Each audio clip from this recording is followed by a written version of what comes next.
ക്യാൻസറിനെതിരെ പൊരുതാനായി Calicut city service സഹകരണ ബാങ്കും MVR cancer സെന്ററും സംയുക്തമായി അവതരിപ്പിക്കുന്ന ക്യാൻസർ ചികിത്സാ സഹായ പദ്ധതിയാണ് മാസ് കെയർ. വാർത്തകൾ തുടരുന്നു. ഫോർവേഡ് ബ്ലോക്കിന്റെ ആഭിമുഖ്യത്തിൽ നേതാജി സുഭാഷ് ചന്ദ്രബോസ് ജയന്തി ആഘോഷം നടത്തി. UDF ജില്ലാ കൺവീനർ അഹമ്മദ് പുന്നക്കൽ ഉദ്ഘാടനം ചെയ്തു. All India forward block Kozhikode ജില്ലാ കമ്മിറ്റിയുടെ നേതൃത്വത്തിൽ പാർട്ടി സ്ഥാപക നേതാവ് സുഭാഷ് ചന്ദ്രബോസിന്റെ 128ാം ജയന്തി ആഘോഷവും ദേശസ്നേഹ ദിനാചരണവും സംഘടിപ്പിച്ചു. നളന്ദ ഓഡിറ്റോറിയത്തിൽ നടന്ന പരിപാടി UDF ജില്ലാ കൺവീനർ അഹമ്മദ് പുന്നക്കൽ ഉദ്ഘാടനം ചെയ്തു.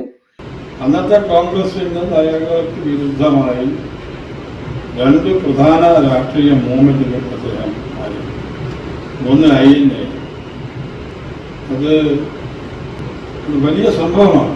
ഇതെന്നാൽ കോൺഗ്രസ് സ്വീകരിച്ചിരുന്ന സത്യാഗ്രഹ, നിസ്സഹകരണ സമര രീതികൾക്കപ്പുറം ഒരു സ്വതന്ത്ര രാജ്യവും അതിനുള്ള സേനാ സംവിധാനങ്ങളും രൂപപ്പെടുത്തിയിട്ടുണ്ട്. ഒരുപക്ഷെ ഇന്ത്യയുടെ ഒരു അധിപനായി, ഇന്ത്യയുടെ ഭരണാധികാരി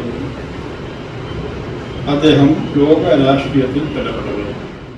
ജില്ലാ സെക്രട്ടറി രാംദാസ് വേങ്ങേരി അധ്യക്ഷനായിരുന്നു.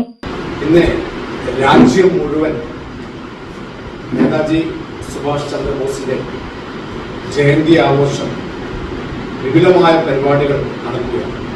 ബംഗാളിലൊക്കെ തന്നെ ഒരു ആഘോഷം പോലെയുള്ള പരിപാടികളാണ് തമിഴ്നാട്ടിൽ, പ്രത്യേകിച്ച് ബംഗാൾ കഴിഞ്ഞ തമിഴ്നാട്ടിൽ വളരെ ഗംഭീരമായ പരിപാടികൾ നടക്കുന്നുണ്ട്. കേരളത്തിന്റെ 14 ജില്ലകളിലും ഇത്തരത്തിലുള്ള പരിപാടികൾ നടന്നുകൊണ്ടിരിക്കുകയാണ്.